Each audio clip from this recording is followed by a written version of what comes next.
Assalamualaikum warahmatullahi wabarakatuh. Perkenalkan, nama saya Rosmawati dengan NIM 22306029. Di sini saya akan menjelaskan materi tentang sistem pernafasan. Sistem pernafasan pada manusia berperan besar dalam pertukaran oksigen dan karbon dioksida. Organ ini terdiri dari hidung, trakea, paru-paru, serta otot-otot diafragma. Adapun organ-organ pernapasan yaitu rongga hidung, faring, laring, trakea, bronkus, bronkiolus, alveolus, dan paru-paru. Organ pernafasan pertama yaitu rongga hidung.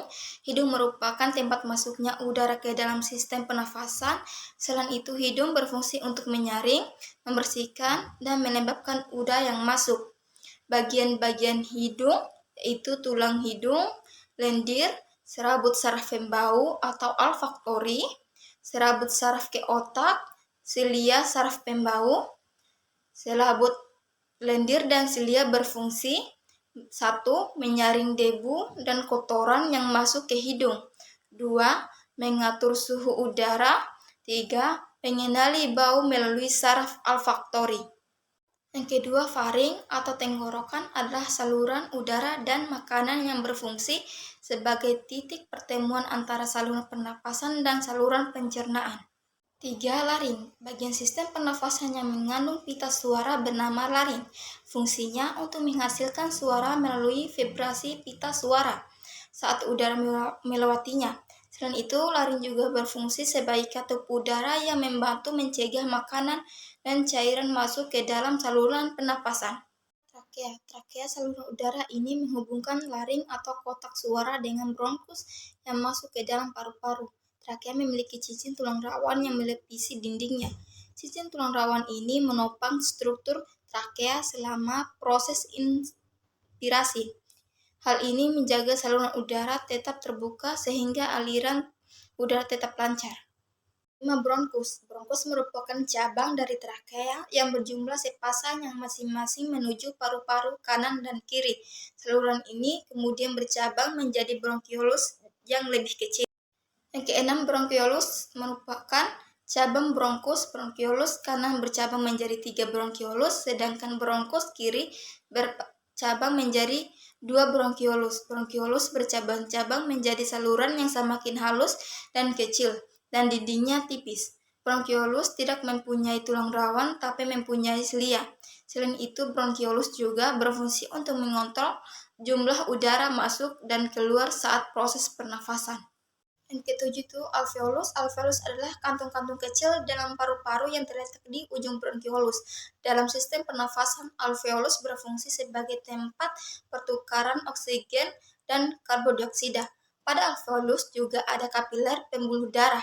Nantinya, darah akan melewati kapiler dan dibawa oleh pembuluh darah, vena, dan arteri. Alveolus kemudian menyerap oksigen dari udara yang dibawa oleh bronkiolus dan mengalirkannya ke dalam darah. Setelah itu, karbon dioksida dari sel-sel tubuh mengalir bersama dan ke alveolus untuk dihembuskan keluar.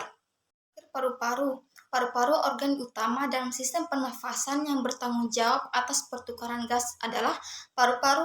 Di dalam oksigen yang masuk dari udara diambil oleh darah dan karbon dioksida yang dihasilkan oleh tubuh dibuang ke udara saat kita menghembuskan napas. Cara kerja sistem pernafasan pada manusia.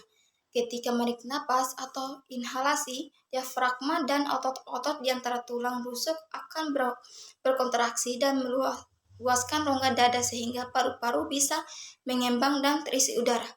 Udara masuk lewat hidung dan mulut, kemudian melewati proses penyaringan partikel kecil oleh rambut hidung, lalu menuju ke trakea atau batang tenggorokan. Udara dari trakea masuk ke paru-paru melewati saluran pernapasan yang disebut dengan bronkus dan bronkiolus, kemudian berujung di alveolus. Ketika udara mencapai alveolus, terjadi proses pertukaran antara oksigen dan karbon dioksida pada pembuluh darah kecil bernama kapiler. Oksigen masuk ke dalam kapiler, kemudian menumpuk sel darah merah menuju ke jantung untuk disebarkan ke seluruh tubuh. Di saat yang bersamaan, karbon dioksida masuk dari kapiler ke rongga paru-paru. Setelah pertukaran oksigen dan karbon dioksida selesai, Otot diafragma dan tulang rusuk kembali rileks, dan rongga dada kembali seperti semula. Udara yang mengandung karbon dioksida pun terdorong dari alveolus menuju ke bronkiolus, trakea, hingga keluar melalui hidung. Dari saya Rasmawati, bila ada salah saya mohon maaf. Wassalamualaikum warahmatullahi wabarakatuh.